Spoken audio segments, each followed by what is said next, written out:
Hi everyone, it's Nina Goradia. I'm a somatic experiencing practitioner on the non-dual path. If you haven't seen me put these two charts side by side like this, with this one flipped, I introduced this in the previous video, so maybe check that one out first. Otherwise, we're going to dive in here with phone addiction. This is a series. This is the fourth one in a series where I'm explaining on this chart the different factors that can keep us locked into freeze, or ways that we can get locked in between overwhelm and freeze. So in the first video, I talk about how doing, meaning making, working, overfunctioning, judging, all of these things, they increase our stress and they keep us chronically elevated in a stressful state. In freeze, dissociation, shame, all of those are up here in this second parasympathetic.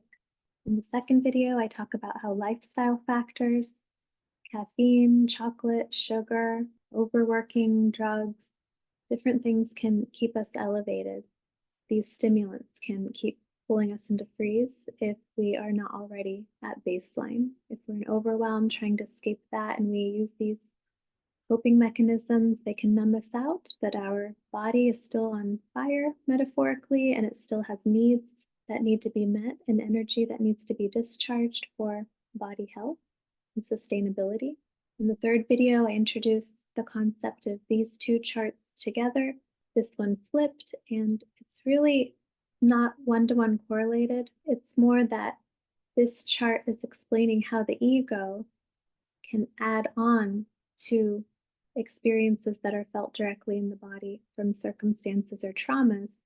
So how our coping mechanisms of thinking increase the level of stress on top of the situation. So in regards to phone addiction, I've seen often with people, almost all of us have gone through this, where every time you're using your phone, it's literally designed, these social media apps, they're designed to give you a hit of dopamine every time, and they cause stimulation. So this can keep us in this chronically activated state.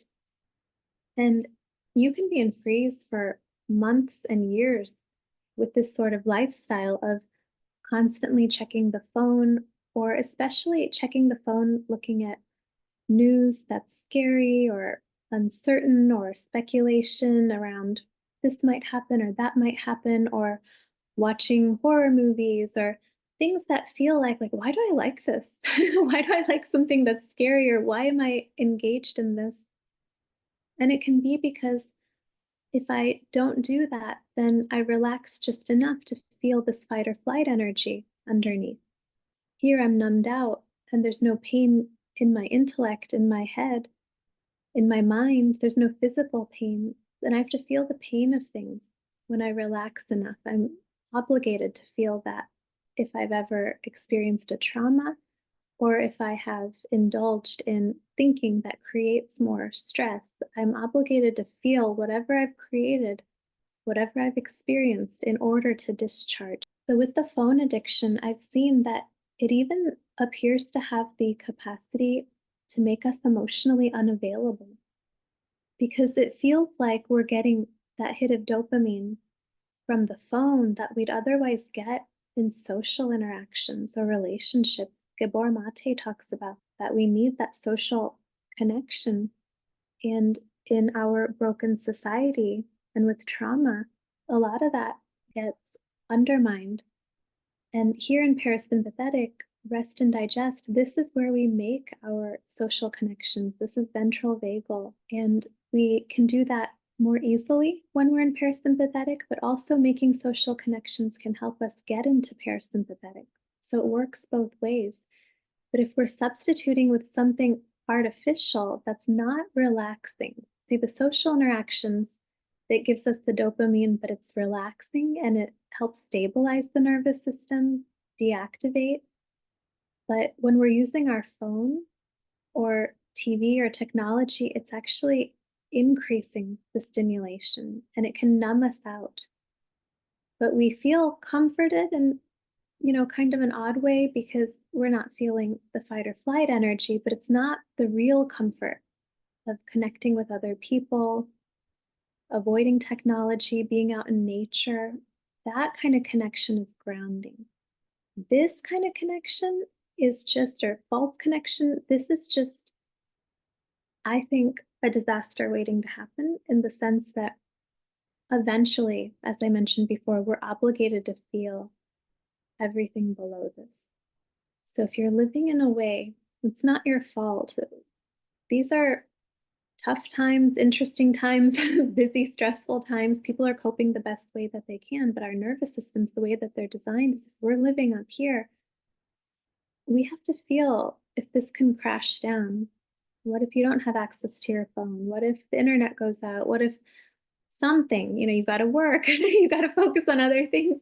You got to feel your traumas. You got to be able to come all the way down here. And even a few hours without your phone, you might notice that your mind already starts settling. It's not artificially amped up. And so when you do that, it's going to feel pretty stressful at first. You got to feel whatever comes up. When in doubt, you can shake. Shaking is something that the highest levels of activation coming out of freeze, it can be very effective. You can look online, TRE, trauma releasing exercises. I may make a video about that at some point. But of course, if it's too much, this is a very high level of activation, get professional help, see a practitioner so they can help you do it a little at a time in a facilitated way where you can do it in a titrated way so that it doesn't re-traumatize you. But in general, not only just the usage of the phone gives you that dopamine hit, but what's very interesting is your phone and your social media and your searches in Google or wherever, they are a way you can visually see how your ego works. It's an extension of our egos. So if I'm following one thought to the next thought to the next thought, that's ego proliferation, right? So we're pulling in the non-duality piece in here. When I do that via searching on a phone, whatever thought I have, oh, let me go do a whole bunch of research around that, then I'm adding to this ego coping mechanism and I'm creating, if I'm believing what I'm searching, I'm creating more and more activation. So think of this as starting right here, and then I'm just creating and adding more activation from my ego on top of whatever was already stressful in my life. So I'm getting the dopamine hits from the phone, I'm increasing my activation, plus the lifestyle stress, plus whatever I'm going through in my life. That stress is there. So that's two things. And then the third thing is I'm indulging in those thoughts that I'm having as I'm using my phone, searching for different things. And that's a third level of stress. And I'm inflating my ego as I do that. I'm adding on to it. I'm interested in my thoughts. I'm interested in following them. Same stuff we do in our minds. We're playing it out on our devices. So this can make you feel a false sense of satisfaction, but then it can make you emotionally unavailable, because if you didn't have this constant stimulation, you'd be bored enough that you'd want to go talk to people or meet people in person, want to connect in that way that is deactivating to the nervous system rather than activating to the nervous system. So I talk about in sessions where I'm working with people not to follow one thought to the next. For this reason, when you are indulging them, it's increasing your stress levels, it's increasing your imprisonment in the mind. I'll link a video here about how to step outside of that prison, quick exercise you can do to break out. But what happens when you don't indulge these thoughts? Either you get distracted, they might fade off of you, or you might get stuck in rumination, and then you might have to trace it back to the associated feeling in your body, feel through that feeling, then that thought will collapse, because if it's a coping mechanism, it's just helping you defend from feeling a feeling. If you feel the feeling, then the thought has nothing left to defend. It'll collapse along with it. So you can think of these thoughts and feelings as thought-feeling complexes. There's almost always a thought for every feeling, so they're connected like that. So you want to trace them back, trace thoughts back to the feeling, feel them through, and then check on how the thought is doing.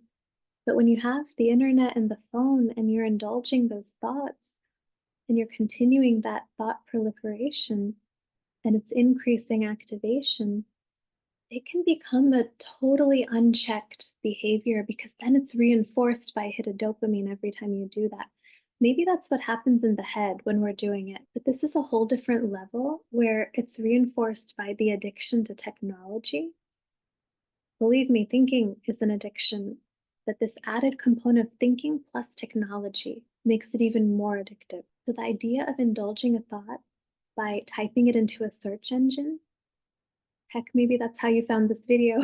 Hopefully this is helpful though, but when this is how to collapse it. This is how to deactivate this pattern and the nervous system activation. But usually we find things that are enforcing ego, reinforcing our ego. That's why I try very hard not to make videos that are reinforcing ego, telling you things you want to hear so that you feel good just for a moment, but that still helps you not have to feel the underlying stuff. These are pointers that should help you understand conceptually what may be going on and how to go to the heart of something and how to slowly renounce ego to feel what you're experiencing in your direct experience, and then to be reconnected with your body for a healthy, sustainable nervous system the way that we were designed to. But back to the point I was making, every time we're typing a thought into a search engine, we're indulging it and reinforcing it and then getting addicted to doing that. And it's lighting up our nervous system in ways that it almost feels like we have to for survival, because the ego already is a tool for survival, trying to help us survive being here in this material world, help us survive traumas. But then, we have to go back and feel through what didn't get felt at that time and integrate it. But this is the survival compulsion. And then you add it onto the compulsion with technology. And I think it's like survival on steroids. So, whatever it is you're typing in, just be aware that that is inflating and enhancing your ego.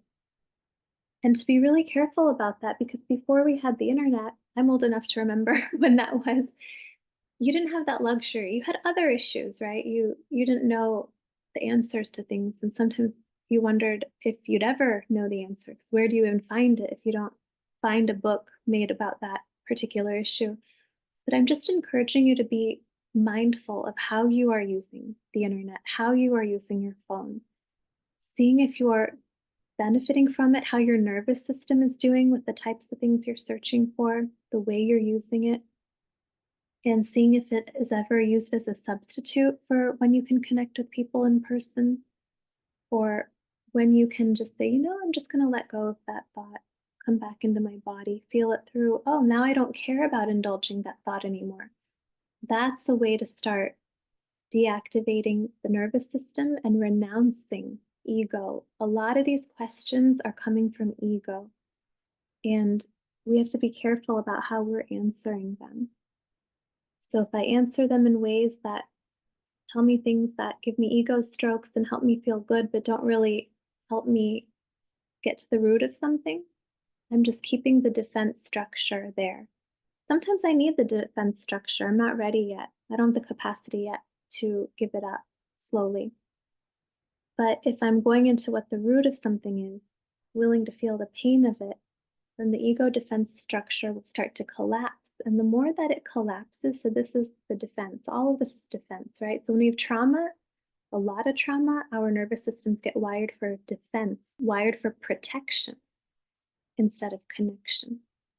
So if what you want is connection with yourself and with others, we do need to slowly give up unnecessary defense and protection, stuff that is still hanging around from years ago when the trauma actually happened. It's not needed now. We want to be renouncing that when it's no longer needed so that we can live more in a place of connection. Yes, we want to have an appropriate flow between these two, but we don't want to be living way up here.